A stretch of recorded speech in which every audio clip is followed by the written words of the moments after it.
operate as if you're building a product. So you treat product operations as if you are a product manager. Best practice is to focus on the pain, start small, measure, iterate, and do it over and over again. So like that leads into second best practice, which is that nothing's ever done. And that is, to me, the definition. That's what separates the words product operations from program manager and project manager. I often get that question too. What's the difference between prod ops and project and program manager? Project and program managers check boxes. It's done. We're good. We're moving on. Product operations needs to operate as if they're continuously building this product and iterating on the system. There's no end.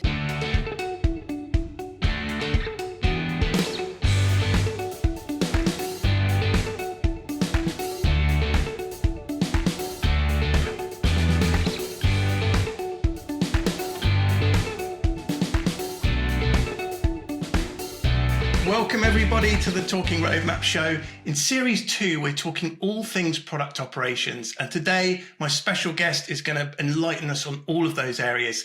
Christine, I'd love you to be able to introduce yourself to our audience, please. Hi. Thank you, Justin. I'm so excited. I'm Christine Itwaru, and I am currently VP of Product at UserFlow and Beamer. And I have been in product for about 15 years now. Have done all the things from individual contributor to figuring out how to operationalize excellence across companies as it relates to product and product teams, and went back into building and leading teams again. So that's where I am today. And I'm so excited to talk about product ops. If you're enjoying the channel, subscribe, hit the bell icon, and give us a like. Absolutely, yeah. And as we were talking off camera, there's kind of such a great and vibrant and close-knit community around product operations. So I'm really happy to have found that and be part of that.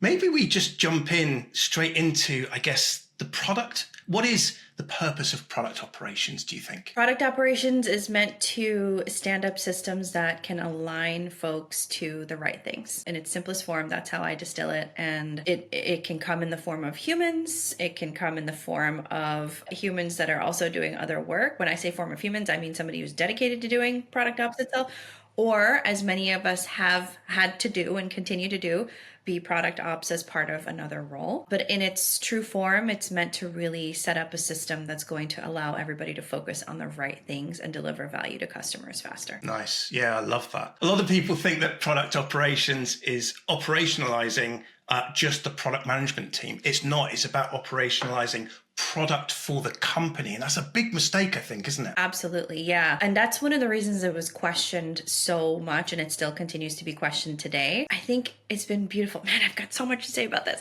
It's been so beautiful watching it just evolve. I do think that there was an element of it in the beginning where people were like, how do we make sure that the product team is moving and that the work that they are doing is making the engineers move faster. And so it did feel a little bit isolated in the beginning when I started talking to companies that were trying to implement it. But the way I explained it to them was product operations is something that the whole company uses to be able to make sure that whatever product and engineering and design are doing is completely amplified, understood, and well articulated to customers. And when that was grasped by partner teams, they were like, oh, so I kind of play a part in this too. And I'm like, yeah, you do. Yeah, absolutely. It just makes sense. Then they get it, right? It's not a selfish sub-function of product management. It's a function there to serve the entire organization around product. And I think that was a big unlock for me when I kind of had that clarified for me. I was like,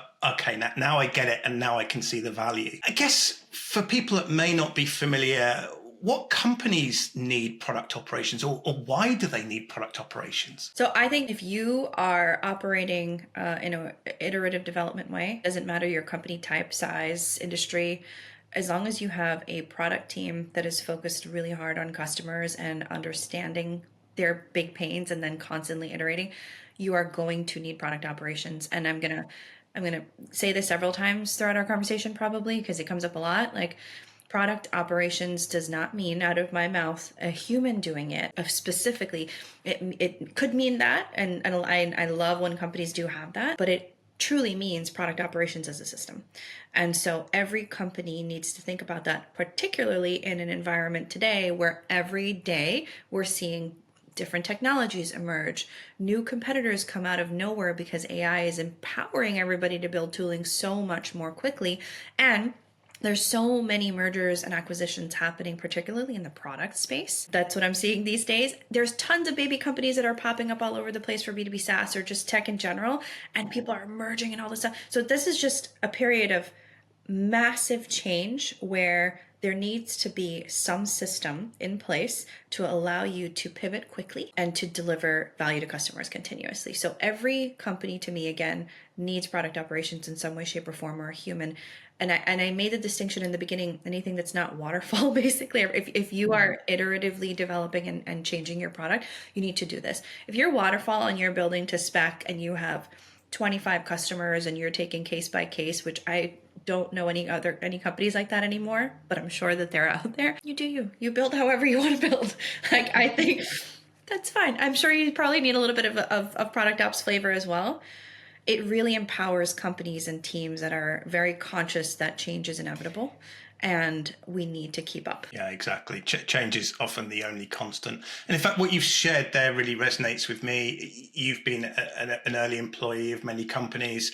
I've worked with a company, again, where I was an early employee. And now as myself running a very small consultancy, product operations, or at least operations, is still massively important to me. I write my own standard operating procedures for myself to follow in a month's time, because it just makes it quicker for me to do it again. And so it's so important. And whether it's a big team of people that run product operations or it's just part of somebody's role, the importance is still there. And the chances are it's being done, even if not by name, right? Yeah, the key is if it's being done well or if it's just being done and then kind of like forgotten about, right? Yesterday, I had a chat with my customer education lead, and we were talking about a new process that we put into place that will help the PMs around launch excellence. And we were saying that, there's often times where people look at, the word process and they're very afraid of it. I'm sure that'll come out of this conversation. Somebody will leave a comment saying, no, thank you. It generally happens. It's fine. Process is not bad. But what it is a lot of people look at it as inhibitor when it actually is an accelerator. And so, process is not good if it's too tight.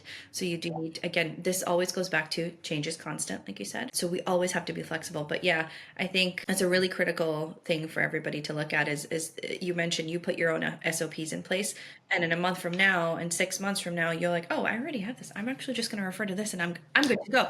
It removes the cognitive load for you. And that's the goal, is to remove cognitive load for not just product managers, but CS teams, sales teams, everybody who somewhat engages with the product team and helps them to build a better experience. Yeah, massively important. I know that Marty Kagan has obviously said things around product operations and process, but I think it's how you look at it. You could call it by something else. You could say this is our recipe card, or this is our approach or our formula.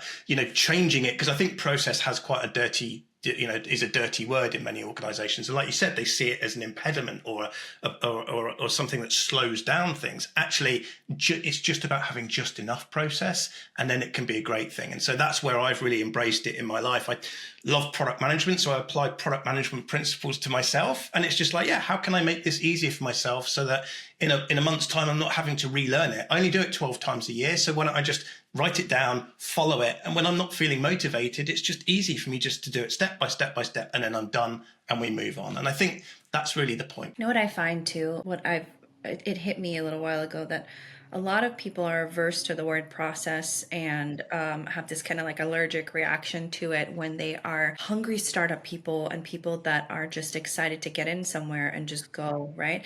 And I think that's awesome, because that's the type of folks, like my company is like that. Userflow and Beamer today, we are moving very quickly. We are trying very hard to just like go. However, what I notice is if you've got 3 to 10 employees, that's fine. You're actually able to communicate effectively and stay aligned. Now, when you start to grow and you're still a startup and you're hitting 50 employees, 75 employees, this is the point of which if you don't put some form of something in place, you're going to set yourself up for failure, because now those people are not all talking to each other at the same time. And now this is when you hit the point of putting yourself at risk for over-communicating, under-communicating, or miscommunicating with customers. Unpack that a little bit for me, because so there's a way that it sounds like it's important to kind of get that balance right. Yeah, you don't want to inhibit creativity at all when it comes to product and engineering. We had our hackathon yesterday that was beautiful. It was our first one here at Userflow. So I think it was just a wonderful thing to watch engineers. It helps you understand who actually has customer empathy from the engineering side, which is one of the most beautiful things for a product person to see, because then you're like, oh, I want you to work with me. Like, this is awesome. We can go fast together. And I think early in a company's journey, you want every single employee, especially engineers and product, in front of customers. Product needs to be in front of customers, table stakes. But this is the place where you're not worried about process. You're not worried about any of this stuff. So let's go back to, like, let's call it under 20 employees. Your company's really small. You're excited to just get out in front of everybody and learn. Go, do it. This is how great ideas are born. Now, when you start to get to a little bit more of a bigger organization, let's call it, like, let's say 50, right? You're looking at potentially, 2 or 3 salespeople. You're looking at maybe a CSM, depending on how your business model is going. You're looking at maybe 2 or 3 product managers. And you're looking at, maybe if you're lucky, and a lot of folks are today with the advancements with AI, multi-product and different lines that you're offering out to customers. So your PMs are managing different areas of things. And what often happens is the consumers or the customers of the PM information internally, which is sales and customer success, are like, where do I go? Wait, what just came out? How do I learn about this? Wait a second, what can I tell customers? Where's your roadmap? I know you love that one. And this is the point of which chaos can happen, because the product team and the engineers at this point are very excited and used to moving quickly in service of getting customers value.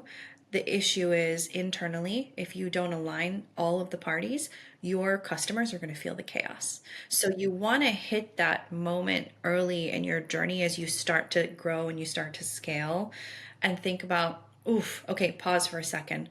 Where can we fall down if we're not intentional right now? And so I would say this is the point of which you're looking at, like, that higher number of employees. You definitely want to do it before you hit 100, like before you hit 50, maybe. Like, I would say just as you're hitting 50, have certain things in place. What does for me, as an example, the first thing I did when I came here was show me how everything goes out in terms of launches, right? And it was like, oh, we have this and we have that and we have this. And sometimes I'm like, nope, here's what we're doing. Like, Mama Bear has now just enforced Slack. I was like, here's what we're doing. You're going to put this in Slack. I'm looking over at my other monitor, and you're going to have it in this format, because this is how customer success and sales consumes information so that they can articulate it back to customers in a way that makes sense to them. Immediate change. Just like, oh, cool. Now I know where to go. Now I know what format it's going to be in. And now I know where to go get any launch assets and videos that I need to learn from, right? So I took that a little bit broadly, but you got to try to get ahead of those moments, because when customers start to fall in love with your product and you start to think about our world today, everything is a little tiny community. Look at product ops today, right? Like, we're growing into a bigger community.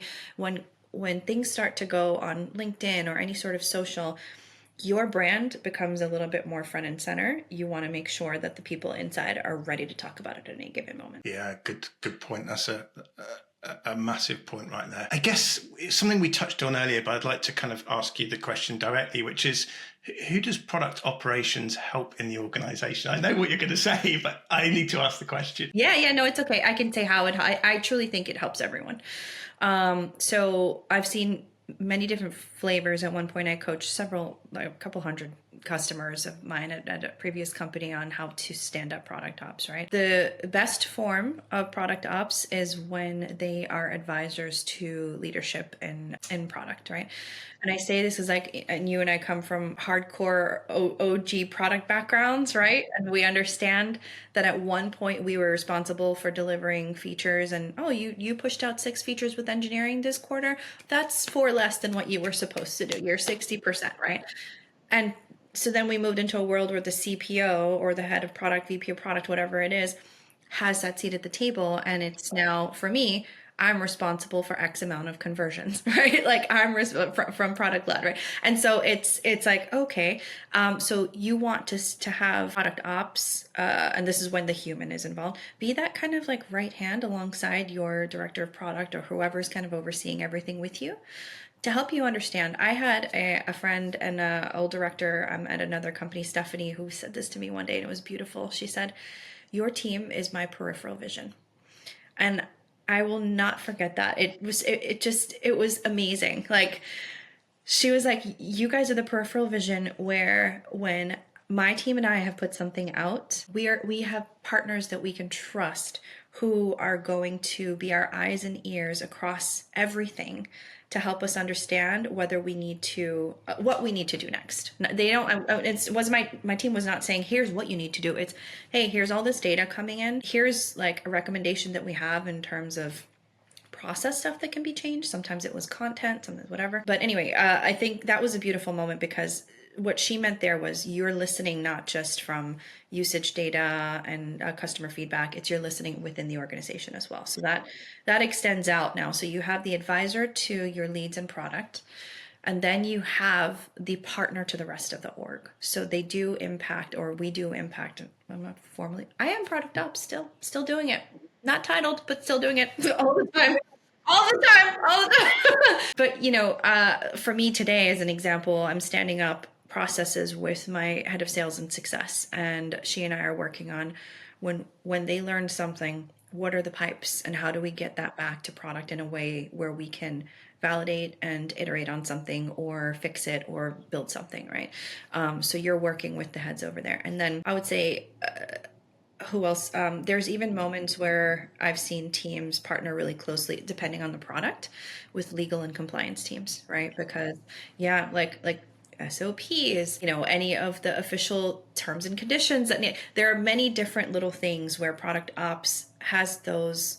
I always say little things matter, right? Like they have these little things that they need to make sure are in line, because at any given moment you could be attacked by somebody externally who just wants to poke a hole in anything. The stuff in our peripheral vision that we didn't see, right? So you mentioned this close relationship, the peripheral vision. How do we make sure that there's not any frictional overlap between what product operations do and product management and or other departments? How has that worked? Man, I would say that was a big question that I was not struggling, but I was conscious of how I would answer it when I first officially started doing product ops a couple of years ago, because it was so new. And the last thing I wanted, coming from I deeply empathize with ICPMs, leaders of product, you feel this threat of wait a second, what's going on here? Who are these people?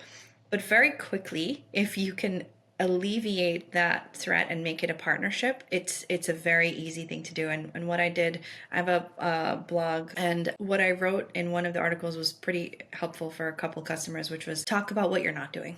Say don't go into an organization or stand up product ops and say, this is what I'm doing. Talk about what you're not doing first. You are not there to build the roadmap. You are not there to do customer research unless you're product manager. And there were a handful of times when our PMs leaned on the product ops folks because they were so close to customers to sub in if we were trying to move quickly and get some customer research, but not your core job. You are not there to prioritize work. You are not there to work with engineering on many things that PMs do. You have to say what you're not there to do. You are not there to define strategy. You're there to empower the leaders with information that will define the strategy. And so the more you talk about not my swim lane, the clearer it becomes in what it is that you need to do to empower those people to do the things in that swim lane. Yeah, exactly. By saying all of the things that you're not, you're kind of, maybe there's a level of threat there. I think I can possibly see in some organizations that some product managers or product functions might even feel threatened by product operations and kind of what parts of my job are you taking away, or I need to be closer to this.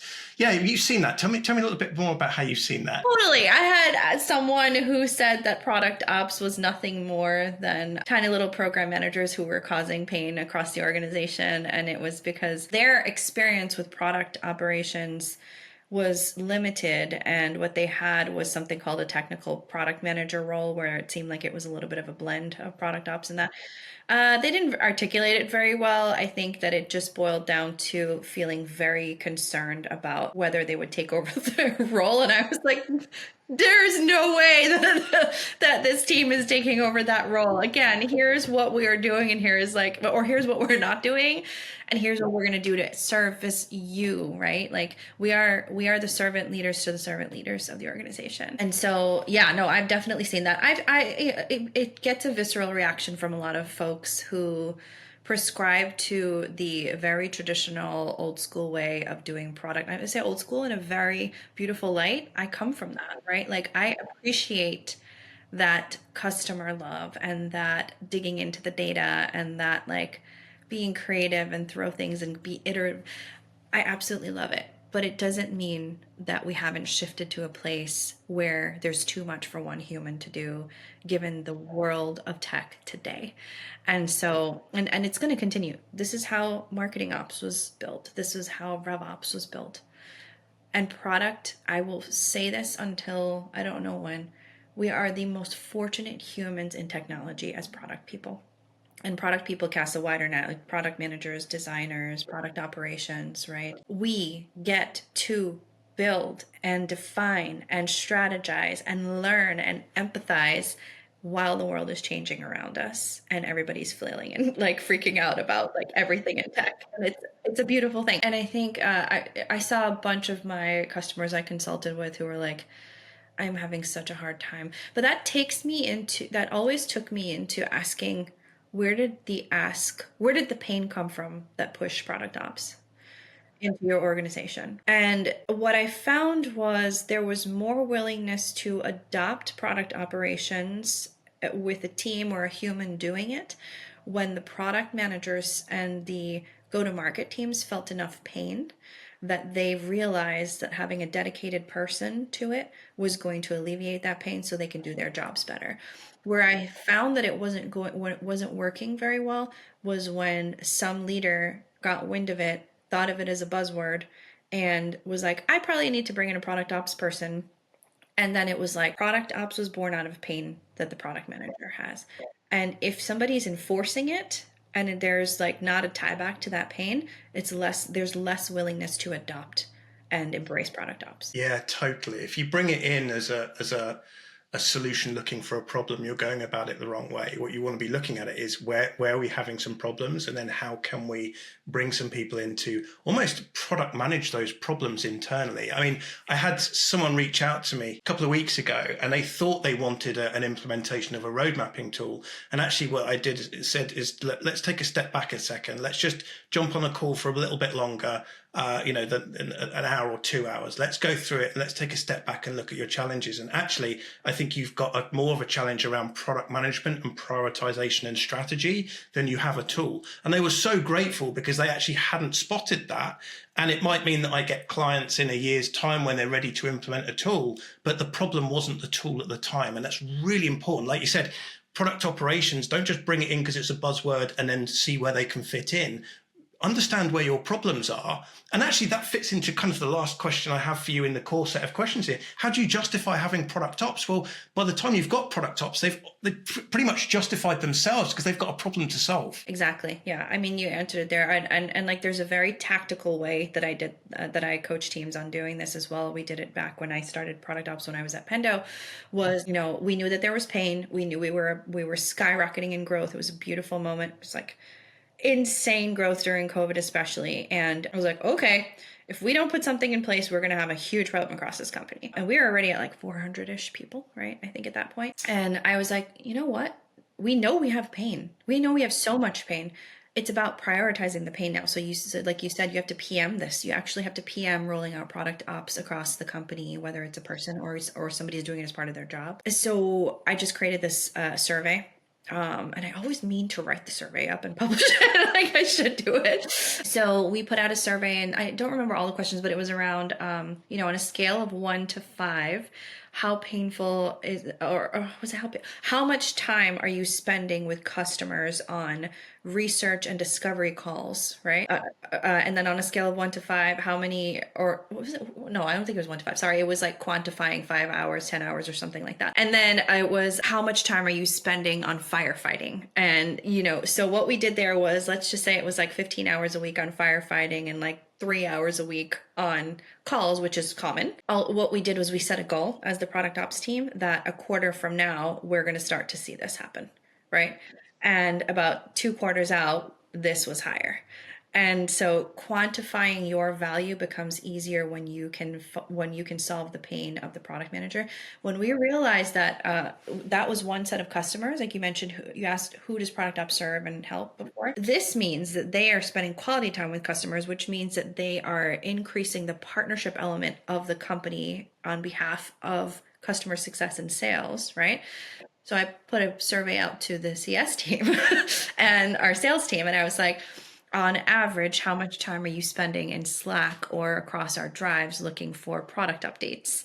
And another thing, you just wanted to see, like this stuff start to switch, and then have everybody feel this alignment within, I would say, like, I think we did it within a year. It felt nicer, right? So it takes a bit of time. It does. I love that you did that, and I think it's appropriate for me to start introducing into my business as well, in terms of the way that I help my clients with work, because it's very difficult to measure in terms of the things that are important to the business. It's very difficult to measure things like product management efficiency and what it's actually doing to the bottom line of the company. We know that road mapping processes is an important thing to do, but actually measuring the efficacy of it can be really difficult. And so I love that actually it's just like, look, let's just measure what we can measure. Some of that might be a proxy to the overall good that we're doing, but we still know that we're netting benefit to the company. So let's measure it in the way that we can. And I should really do that in when I work with clients, to maybe ask them some surveys at the beginning, and then after we've done the work together, ask them surveys at the end. And those are the bits that become much more tangible and imperial, and you can measure, right? Because otherwise it becomes quite fluffy. Yeah, it does. One good measure I saw one of my customers implement was she looked at feedback, like in the universe of feedback that was coming in, and looking at it against current roadmap or quarter roadmap, and then setting a goal for her product ops team, and to be able to elevate and synthesize and sanitize the feedback product. So whatever, I forgot what tool they were using, but basically make it so amazing that it would heavily impact the roadmap. And it was cool because it was like features delivered due to, like direct customer requests, 2% of the roadmap versus like, 50% 2 quarters out or something. It was just beautiful. And it shows the customer centricity. And it highlighted for her, she said what was nice was that it made the CS team, who was inputting feedback as well, be that much more diligent, because they knew that there was some sort of system and process in place to elevate feedback the right way. It actually went somewhere. It was actually being measured. We were actually looking at it. So I want to go and talk a little bit in this next segment about the good and the bad of product operations. So what do you consider to be a best practice in product ops? You have to operate as if you're building a product. So you treat product operations as if you're a product manager. Best practice is to focus on the pain, start small, measure, iterate, and do it over and over again. So like that leads into second best practice, which is that nothing's ever done. And that is, to me, the definition. That's what separates the words product operations from program manager and project manager. I often get that question too. What's the difference between product ops and project and program manager? Project and program managers check boxes. It's done. We're good. We're moving on. Product operations needs to operate as if they're continuously building this product and iterating on the system. There's no end. There's no end. Depending on the maturity of your organization, you're going to iterate either every quarter or every 2 quarters. That's just how it's going to work. Yeah. So start small, attack it like a product, iterate, learn, measure, iterate over and over and over again. It's no wonder that we've seen such an incredible rise in product operations with that level of approach and thinking to it. which is all around value, it's no wonder that then these teams grow quickly once they've been able to demonstrate their value. Then companies want more and more of it. So I think that's why we're just seeing this grow so well, especially because, there's operations in other areas of companies as well, sales ops, DevOps, and things like that. But product management, especially, that kind of, not everyone comes to product ops from product management. Of course, there's some fantastic people that haven't had that background, but to apply product management thinking to product operations just shows how successful that can be. I love it. Oh, I have a pro tip. I've seen very successful product ops folks make sure that they align very quickly, obviously, with their core customer, which is the product manager, but next with the other ops teams, because that is the point at which things can break down very quickly. Let's say, for example, you're operationalizing something for product out of HubSpot or out of any system that you're basically responsible for. If there's a change in revenue processes and HubSpot's affected or Salesforce is affected or whatever, and the product ops team doesn't know that right away, that can lead to something very bad. So I would say another best practice is to obviously focus on your core customer, which is your product manager and the dev team, but very quickly your ops teams if you have them. If not, then you're going to move on to your partner teams. Yeah, good call out. And I guess, are there any other mistakes that you see people make, or anti-patterns or bad practices in product operations? I think we mentioned one, which is obsessing about process on these things, but is there anything else you'd add to that? Don't obsess over process, because you need to be agile, just like the product needs to change. So yeah, definitely that's the first one. Do not treat yourself or operate like a program manager or a project manager. That is not going to set you up for success, because I always coach my product ops folks. I remember when we set up my first team, it was about 11 folks, I think, each in different verticals of product ops. But the core was me sitting down with them and teaching them how product people think and how product managers build, and telling them that you are extensions of these people. And so basically your title is product ops. In your head, you need to make sure you're operating the way product managers do. So that is a very good practice to have. And the anti-pattern is you do not want to operate as if you're checking boxes. That's not how it works. What a great piece of advice. I think our audience are going to love hearing that, because we've got experienced people tuned into the channel, but also some people will have just heard what product ops is. It's been around for a long time, either informally or formally, but it's still new to some folks. So hopefully some things that you guys have heard have really resonated there. I want to talk about product operations involvement in road mapping. We talked about product operations and applying product management thinking to it. Do you need a roadmap for your product ops? I don't know if we need a roadmap in general. And I don't say that. I know exactly like who you are. I think roadmaps are a strong but also loose form of communication with your customers. And when I say customers, I mean your internal teams and your external teams. And I go back to saying something a couple times in this recording, which is things change so quickly in our space, and you need to be able to pivot very quickly. So whether you have some sort of a roadmap layout or some sort of a roadmap communication tool that you're using, somebody needs to be responsible for keeping that updated. This is one of those moments where, there was friction between the product manager and then like product ops, like, oh, like, what are you doing? What's your job? Blah, blah, blah. And then it was like, can you please make sure my roadmaps like constantly, whatever. And it was like funny, because it's like, there are these little things that you get bogged down with. And I'm not saying product ops is to catch all those little things, but this was one of those big things where it was systematizing the way the product team got the information into the roadmap. So I would say there's one, which is making sure you're standing up a system where the feedback's clean enough. It's getting into the product development lifecycle in a way that makes sense. There's checkpoints in between where you make sure you're communicating to the go-to-market teams what's coming. That's the point of which you have some sort of a communication tool, roadmap, whatever it is. And then a final kind of like, here's where we are. You can definitely communicate this stuff out. This goes to like product operating model stuff, right? Like there's so much more of a focus on product ops today, because all of a sudden people are embracing product operating model and not tying it with product ops. I'm like, guess what, guys? That's what product ops is doing. It's the systems, the ceremonies, the artifacts, the everything. But there's definitely magic when somebody is able to bring clarity to that chaos and everything that basically gets put on this pretty little, like, 4 or 5 line Gantt chart. How do you think that chaos got there? Like, got to those 5 lines. I remember there was once I was sitting down and I said, teaching my product ops managers about how product managers operate built so much empathy and gave them different perspective. I decided, why not show the whole organization how product managers operate and give them empathy? And it was cool because I just had this massive Miro board and I put all the inputs on this one side, and it's like huge and it keeps growing. And then it goes, okay, and then here's our leadership meeting, and here's where we define and we use blah, blah, blah, and here's the product leadership meeting, and here's this, and this is when everything starts to get smaller. And then I go, now look at these tiny little lines. Like, look at these tiny little pretty lines. Like, how did you think this all happened? But yeah, I think operationalizing or systematizing that can come from a very strong ops person or somebody who's just going to focus on it for a core part of their month. Absolutely. Christine, you've got a wealth of product operations and product management knowledge here. I'm curious whose advice you listen to in the product operations space.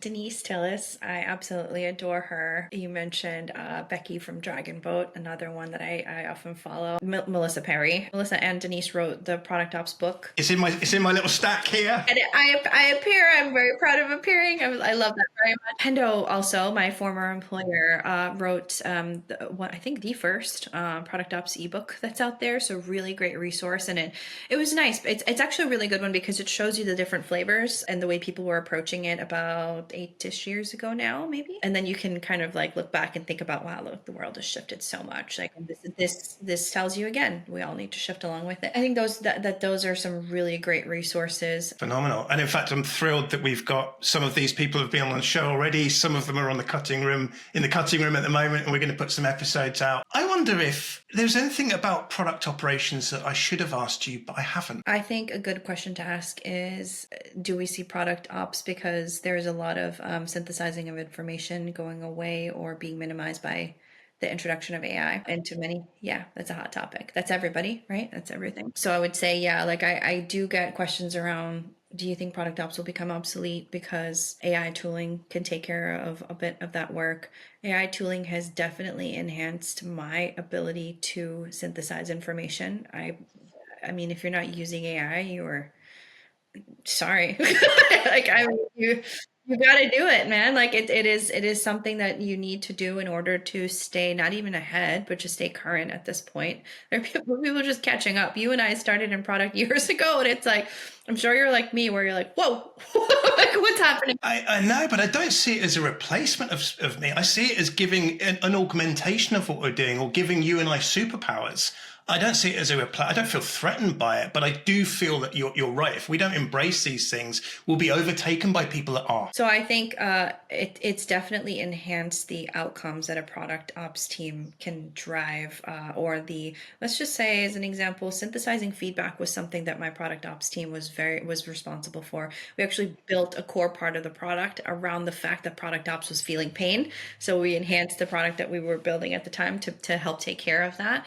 And did that make the team go away? No. It freed up time to be able to focus on the whole product operating system, the product operating model, the thing that we talked about before that continuously needs to be perfected and iterated on so the company can continue to do well. That's one thing. I will say though, and this is controversial, hot topic, your goal as a product ops person is to set up a system so beautiful that they don't need you anymore.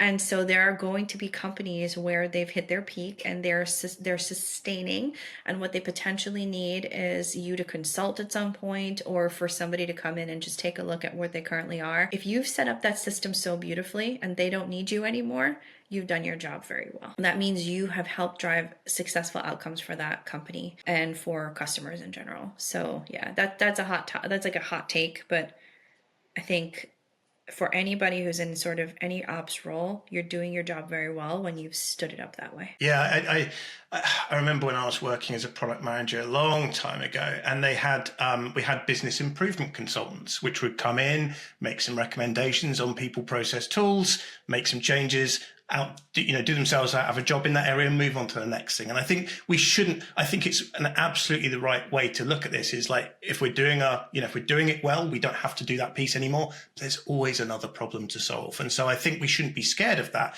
We should be energized by the fact that we've left something better than we found it, and we can now go and improve something else. And that's really important. I love leave something better than you found it. Yeah. And I think if you are at an organization where there's not problems to solve, you don't want to be at that company regardless of the role you're in. I'm going to ask you a difficult question now. It's only difficult in terms of how we have to think about it, but take some time. And I wonder if you had to distill your philosophy of product operations from all of the rich experience that you've had in your career so far into just a couple of sentences, but a few words are okay and a couple of paragraphs are fine too. How would you distill product operations? I think very simply, product operations is necessary no matter if you have a human doing it or you embed it into the group of humans who are building product. It's a necessary good, not a necessary evil. If you have a human doing it, you need to make sure you focus on bringing in a human that has enough pain to solve. If you are distributing it across the team, you need to be able to appreciate and recognize that the team's not going to deliver customer outcomes as quickly as you want them to. So one way or another, you have to pick your poison and figure out, what you need. It's just table stakes though. So it's table stakes, whether it's a human or it's a mindset that you adopt. Incredible. Yeah. That deeply resonates with me. So much from the things I've experienced as well. So I'm nodding along, and I think a lot of our audience will be nodding along as well. If that's been the case, how can they get in contact with you? How can they find you? How can they learn more? I'm always willing and happy and able to teach. I love it. LinkedIn's easiest. Theproductheart.com is my site, so you can find content and stuff there. So yeah, definitely. And yeah, I mean, LinkedIn's probably your best bet. Awesome. Well, look, Christine, all that leaves me to say is thank you so much for spending some time with us. I've really been looking forward to this one since we had to shift it from last week to today. So thank you for spending time with us. Thank you for sharing your expertise from your rich experience in product management world. We've been doing this for a long time. We've seen the pendulum swing in a couple of different ways. It's really exciting to be part of product operations now and building things. So thank you for being part of that. And importantly, thank you for sharing that with our audience. It's been great to have you on today. Thank you for having me. This is so fun. I love talking about this stuff. Cool. Thanks, Christine. All right. Thanks. Bye.